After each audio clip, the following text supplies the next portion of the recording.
India versus Pakistan. जी हाँ, one day cricket world cup का finally सबसे बड़ा मैच आज अहमदाबाद में होने वाला है, नरेंद्र मोदी स्टेडियम में।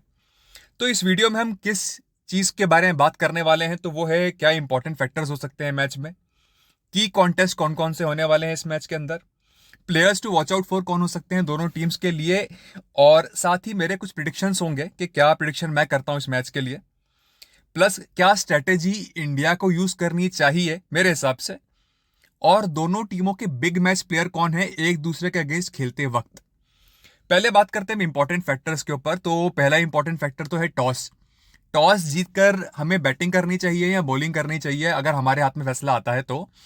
वैसे पहले मैच में हमने देखा था इंग्लैंड वर्सेस न्यूजीलैंड में, न्यूजीलैंड की सेकंड बैटिंग थी जब, तो उनको ना इतना मुश्किल नहीं लग रहा था रन बनाना, बहुत इजीली टारगेट चेस कर लिया था और बहुत पहले बहुत काफी ओवर रहते इंग्लैंड को उन्होंने हरा दिया था। तो ये एक चीज, एक संकेत है कि अगर ड्यू पड़ता है तो सेकंड बैटिंग करना आपके लिए फायदे का हो सकता है अगर आप टॉस जीत जाते हो तो। दूसरा इंपॉर्टेंट फैक्टर है कि आज किसे खिलाया जाएगा, अश्विन को या शार्दुल को, और क्या इन दोनों में से किसी एक को खिलाना चाहिए या फिर शामी को खिलाना चाहिए आज के मैच में। इस बारे में आपकी क्या राय है, आप बताइए कमेंट सेक्शन में, आप लिख सकते हैं। मेरी राय में थोड़ी देर में आपको बताऊंगा की कॉन्टेस्ट कौन कौन से हो सकते हैं आज की कॉन्टेस्ट। पहला तो मुझे लगता है रोहित शर्मा वर्सेस शाहीन शाह अफरीदी होगा फर्स्ट अप सीधे।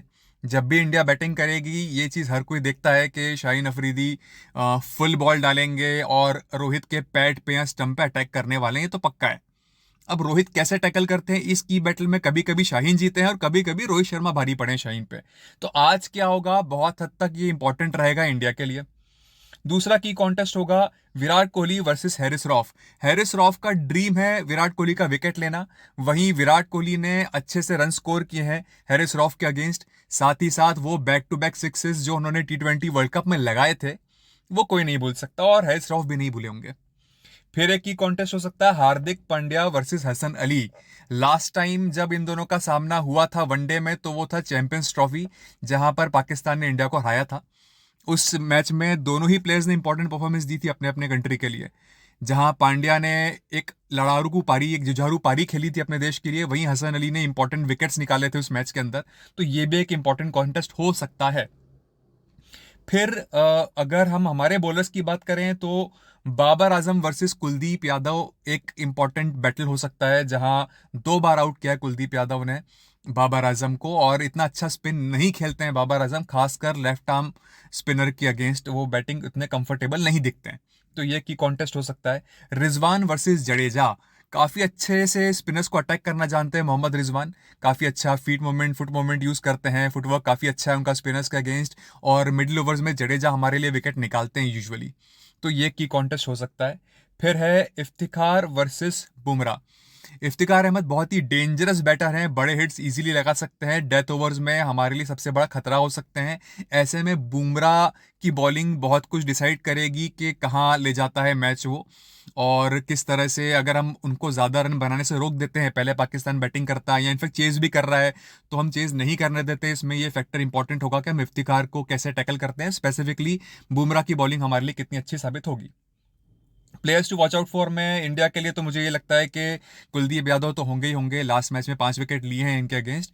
प्लस अगर मैं यूजुअल नाम जो विराट कोहली, रोहित शर्मा, इनके अलावा बात करूं तो KL राहुल और श्रेयस अय्यर से मुझे उम्मीदें रहेंगी एक बार फिर कि ये कुछ बढ़िया करें इंडिया के लिए।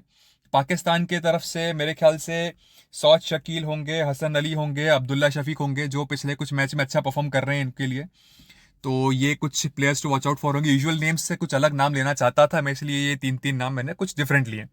प्रिडिक्शन क्या है मेरे मेरे प्रिडिक्शन, पहला प्रिडिक्शन तो है कि जो टीम टॉस जीतेगी वो पहले बॉलिंग करेगी। फिर मेरा एक प्रिडिक्शन ये है कि दोनों ही टीम के लिए मिडिल ऑर्डर के बैट्समैन ज्यादा रन स्कोर करेंगे। जो भी मिडिल ऑर्डर में बैटिंग करेंगे दोनों टीम्स के लिए, वो ज्यादा रन स्कोर करेंगे उनके टॉप ऑर्डर से। ये मेरा एक प्रिडिक्शन है। फिर एक प्रिडिक्शन मेरा है कि इंडियन पेसर्स आज इंडियन स्पिनर्स से ज्यादा विकेट निकालेंगे। जो भी पेसर्स खिलाती है इंडिया, हार्दिक खेलेंगे, बुमराह खेलेंगे, सिराज खेलेंगे, अगर शार्दुल खेलते हैं तो शार्दुल, शामी खेलते हैं तो शामी, ये जो पेसर अटैक हमारा होगा ये हमारे ज्यादा विकेट निकालेंगे स्पिनर्स से। और मुझे लगता है इंडिया आज का मैच जीतेगी।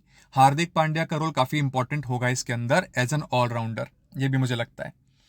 अब इंडिया को स्ट्रेटेजी क्या यूज करनी चाहिए, जहां मैंने कहा था फैक्टर शुरू में इंपॉर्टेंट फैक्टर में किसे खिलाना चाहिए, अश्विन, शार्दुल या शामी? मेरे हिसाब से आज ना मोहम्मद शामी को खिलाना चाहिए और यही स्ट्रेटेजी इंडिया की होनी चाहिए, क्योंकि देखा जाए तो हमें डेथ ओवर्स में ना सिर्फ और सिर्फ बुमराह पे रिलाई करना सही नहीं है। शामी भी एक्सपीरियंस बॉलर हैं और उनके रहने से फर्क पड़ेगा। सिराज शुरू के ओवर्स में विकेट निकालना जानते हैं पर डेथ में इतने इफेक्टिव नहीं है। और शामी खेलने से एक फ़ायदा और होगा कि हमारे पास बुमराह के कुछ ओवर्स हम शुरू में कम करा के मिडिल ओवर्स में और बैक एंड में ज़्यादा यूज़ कर सकते हैं विकेट निकालने के लिए। शामी भी विकेट टेकर है, तो एक आइडियल कॉम्बिनेशन रहेगा। शार्दुल ठाकुर को हम ना ये एक्सपेक्ट नहीं कर सकते हो कि वो पाकिस्तान के अगेंस्ट 40-50 रन मार जाए। ठीक है, वो ज़्यादा 15-16 रन का कंट्रीब्यूशन आएगा और उतने कंट्रीब्यूशन के लिए हम बॉलिंग में शामी के ऊपर शार्दुल खिला रहे हैं। मुझे नहीं लगता कि ऐसा होना चाहिए। वैसे तो लगता यही है कि उन्होंने खिलाएगी, शार्दुल को ही खिलाएगी हमारी जो टीम है, बट शामी को खिलाना चाहिए मेरे हिसाब से। और इस चीज़ का हमें यूज़ करना चाहिए कि हमारे पास एक अच्छा बॉलर है। फिर मुझे लगता है कि एक स्ट्रेटेजी ये होनी चाहिए हमारी कि हम ना शुरू के 6 ओवर्स केयरफुली खेलें, भले ही हमारी बैटिंग पहले हो या बाद में हो। शुरू के 6 ओवर्स में ना लूज बॉल मिले तो मारो, ठीक है, बट देन थोड़ा सा अपने विकेट बचाएं, क्योंकि एक बार वो शुरू का खतरा हमने निकाल दिया हसन अली का और शाहीन शाह अफरीदी का, फिर हमारे बैटर्स ना हल्ला बोल सकते हैं आराम से पाकिस्तान के बॉलर्स के ऊपर। फिर कोई खतरा मुझे नजर नहीं आता स्पेसिफिकली। ये एक चीज़ है। डेथ बॉलिंग में मैं शामी और बुमराह को देखना चाहूँगा डेफिनेटली। ये एक स्ट्रेटेजी है मेरे पास। और मिडिल ओवर्स के लिए मुझे लगता है, मुझे लगता है कि कुलदीप, हार्दिक, जडेजा, ये तीनों अगर मिडिल ओवर्स में विकेट निकाल जाएं आज के मैच में तो मज़ा ही आ जाएगा, बहुत अच्छा हो जाएगा हमारे लिए। हमें पाकिस्तान के स्पिनर्स को भी टारगेट करना चाहिए आज, उनके अगेंस्ट थोड़ा ज़्यादा एग्रेसिव रहना चाहिए, क्योंकि एक वीक लिंक है उनकी ये भी फिलहाल ऐसा लगता है। तो उनके मेन बॉलर्स को ज़्यादा यूज़ करना पड़े कैप्टन को शुरू में, ताकि डेथ ओवर्स में उनके मेन बॉलर्स के ओवर कम बचें तो हम वहाँ भी उनको ज़्यादा अटैक कर पाएंगे फिर। और जो एक मेरा आखिरी यहाँ पर इम्पोर्टेंट फैक्टर है या सेक्शन है इस मैच के लिए, वो ये कि बिग मैच प्लेयर्स दोनों टीमों के लिए अभी तक कौन साबित हुए हैं। ऑफ कोर्स इंडिया के लिए जब भी पाकिस्तान के अगेंस्ट खेलती है इंडिया, विराट कोहली हमारे लिए सबसे बिग मैच प्लेयर साबित हुए हैं हमेशा, हर बार। एक बार फिर उनकी तरफ नज़रें रहेंगी हमारे लोगों की भी और उनके आवाम की भी। और उनकी तरफ से शाहीन शाह अफरीदी हमेशा बिग मैच प्लेयर साबित हुए हैं, कई बार उल्टा भी हुआ है उनके साथ, लेकिन उनकी उम्मीदें शाहीन शाह अफरीदी पे काफ़ी ज़्यादा रहती हैं इंडिया के अगेंस्ट मैच में, तो वो हमें भी ध्यान रखना पड़ेगा। और अगर हमने उनको अच्छे से खेल लिया और उनके खिलाफ रन बना लिए तो इंडिया के लिए बहुत बड़ा प्लस रहेगा। इस मैच के लिए मेरे तरफ से जो चीज़ें बोलना चाहिए थी मैंने वो बोल दिए, आपको बता दिए।